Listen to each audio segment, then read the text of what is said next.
The best product leaders aren't just product managers.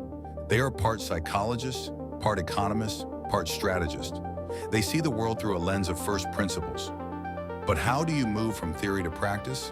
How do you stop being a victim of chaos and start being the architect of your own outcomes? This is the Sovereign PM, the podcast that deconstructs the ideas of product strategist Schwarzkopf to give you a more powerful way to think and lead. It's time to own your outcomes. Let's begin. Welcome to the Deep Dive. Today, we're tearing into a concept that's really shifting things under the surface in the digital world. For years, decades even, we've built everything for, human eyes, human clicks. But what if your next user isn't a person at all? What if it's an AI? We're going to dive deep into this really fascinating new reality, and we're using Karsten Schwarzkopf's piece, Beyond Human Clicks, a PM guide to the agentic internet, as our guide. That's right. And our mission here really is to get our heads around why this agentic era is such a big deal right now. We need to understand the core problems it surfaces in, well, pretty much all our current systems. And crucially, walk away with a practical playbook for building products that machines don't just stumble upon, but actually choose to use. Because this isn't just about adding a few AI features here and there. It's about rethinking the architecture, fundamentally. Okay, let's unpack that. The source jumps right in saying that era is over, the era of human clicks. So when Karsten talks about this agentic era, what does that actually mean for us, building products day to day? Well, for the last, say, 2 decades, success was all about human engagement, right? Conversions, clicks, time on site. The user was a person, sitting behind a browser usually. The agentic era, as Karsten defines it, flips that completely. Your next really important user, it's an autonomous AI agent. It's acting for a person, but it interacts totally differently. It's a huge shift. Instead of clicking, it calls an API. Instead of browsing visually, it parses data, structured data, hopefully. And instead of just engaging, it actually executes tasks. It does things. And this isn't some 5 years down the road thing, is it? Yeah. The numbers are already showing this trend. The source highlights the machine-to-machine market M2M. It's projected to grow at, 24% annually? That's huge. It is huge. And then you layer on the Gartner forecast. Yeah, that Gartner prediction, over 30% of new API demand coming from AI by 2026. Exactly. So within the time frame of most product roadmaps we're building now, your next marginal user, the growth user, is very likely going to be a machine. But the source is pretty blunt here. Yeah. It says most systems are fundamentally unprepared. Yeah, and that's the crux of it. We've all seen those cool AI demos, right? Booking a whole trip with one command. Looks amazing. Seamless. But then you hear about them falling flat in actual business workflows. And the source argues, pretty convincingly, I think, that it's usually not the agent's fault. The agent might be brilliant. The problem is the environment it's trying to work in. These dumb systems, as Karsten calls them. Okay, like a smart person trying to work with bad tools. Kind of, yeah. Or like a brilliant chef with, dull knives and unlabeled ingredients. The source breaks it down into 3 main blockers. First, there's blindness. This is all about unstructured data. Agents need clean, structured, machine-readable stuff, like ideally type JSON. Okay. But what do our systems have? Loads of unstructured PDFs, messy HTML, just text designed for humans. This makes the agents essentially blind. They can't reliably understand the information, which leads to errors, hallucinations, basically task failure. Right, so they guess and get it wrong. Exactly. Then there's brittleness. This comes from our human-centric APIs. Think about it. Most APIs were built to power a user interface, a screen a human looks at. They often involve multiple steps, statefulness. Like a checkout flow you click through. Precisely. But an agent thinks differently. It thinks in atomic actions. Get the price, create the order, discrete steps, forcing them through these brittle, human-designed API flows. They often just break. Okay, that makes sense. And the third one? The third one is distrust. This is about governance, or rather the lack of it for machines. We don't really have good ways yet to provide machine-readable policies or finely scoped credentials for these agents. So how do you trust an autonomous piece of software with, say, sensitive customer data, or even more critically, with a budget? Yeah, letting an AI spend money autonomously? Yeah. That's a big hurdle. It is. It creates this low-trust environment, which seriously limits what agents can actually do. They get stuck doing trivial tasks because we can't trust them with the important stuff yet. This feels very real. These aren't theoretical problems. Yeah. Has anyone actually started to, grapple with this? Any major platform? Absolutely. And the source points to a really key moment, calling it the first major constitutional moment of the Agentic Era. And it happened, maybe surprisingly, at the checkout with Shopify. Shopify. What did they do? They quietly updated their Robots.txt file, the file that gives instructions to web crawlers and their terms of service. They added a new robots and agent policy. And the crucial line is basically, checkouts are for humans. Any automated end-to-end flow that completes a payment without a final human review step, not permitted. Huh. Okay, so at first glance, that sounds like they're just blocking AI agents from buying things. Right, it sounds like that. But the author argues it's actually a masterclass in platform strategy. It's much more nuanced. How so? Why isn't it just putting up a wall? Well, Shopify isn't really blocking agents in a technical sense. They're setting the first clear rules of the road, the guardrails for how agents should behave on their platform. The source breaks down why this is so smart into 3 key points. First, it protects the business model. Okay, how?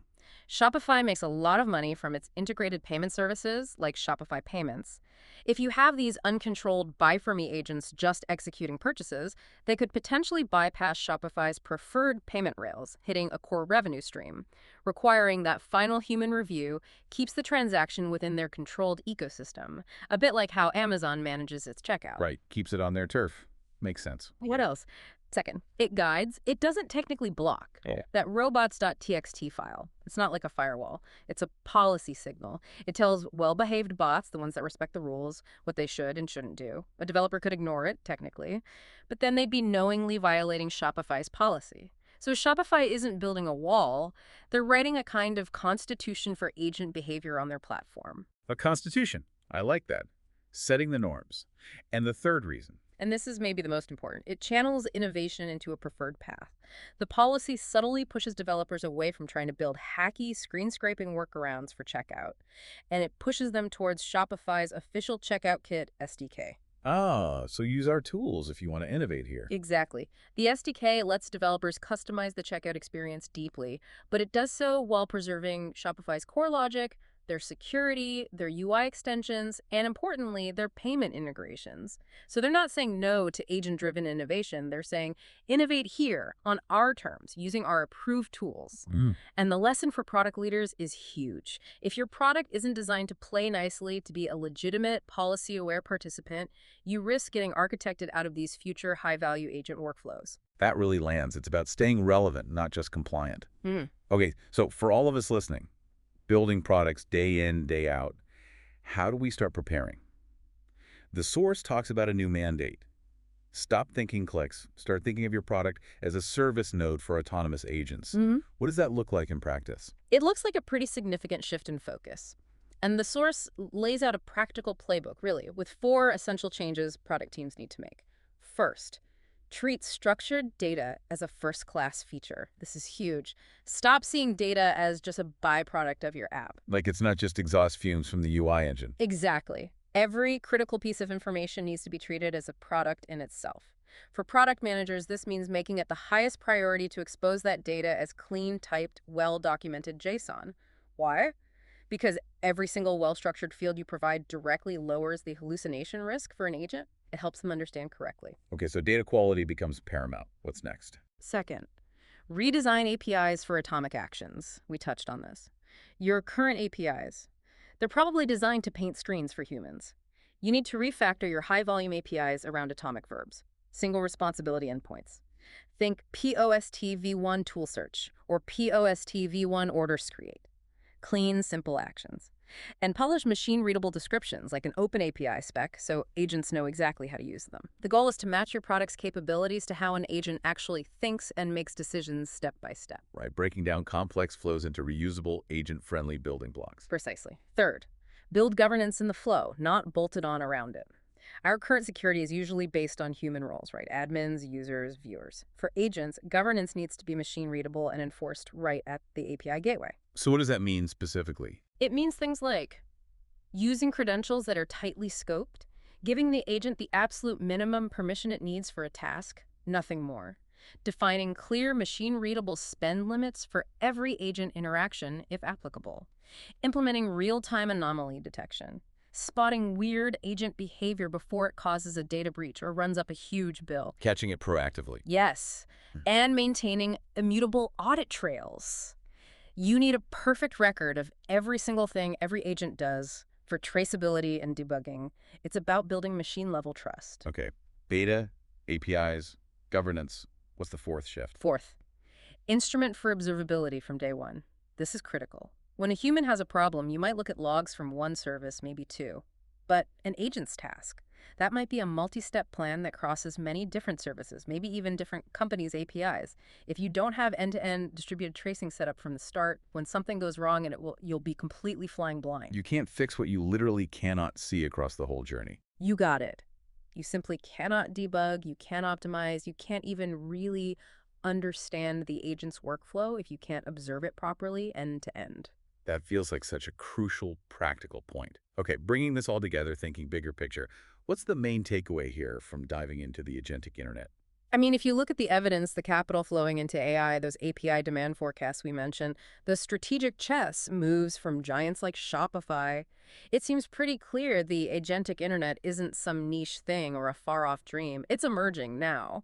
We're seeing the early stages of a future increasingly driven by these autonomous software agents talking to each other. It's like a new layer being built on top of the internet we know. So, for product leaders listening, the path seems pretty clear. It may be challenging.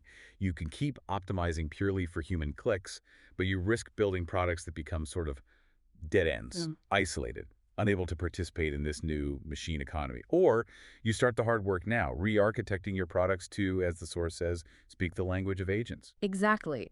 Making them structured, actionable, and fundamentally trustworthy for machines. It's about designing for an entirely new kind of user, one that doesn't have eyeballs or fingers. It definitely leaves you thinking. It does, and it raises a really important question, I think, for everyone listening. How is your product going to adapt? Really adapt? When your next user, maybe your most important growth user, might never open a browser, never click a button on your UI, what are the first concrete steps you can take starting today to make sure your product is ready for them? To make sure it's not just compatible, but actually chosen by them? And that brings us to the end of this debrief. Our goal is to give you not just ideas, but a more powerful way to think. If you found value in this discussion, the best way to support this work is to give this episode a thumbs up and subscribe to the channel so you never miss a future session. And if you know a fellow product leader who is wrestling with these same challenges, feel free to share this episode with them. As always, you can find the link to the original in-depth article by Karsten Schwarzkopf directly in the description below. Thank you for your time and your attention. Stay sovereign.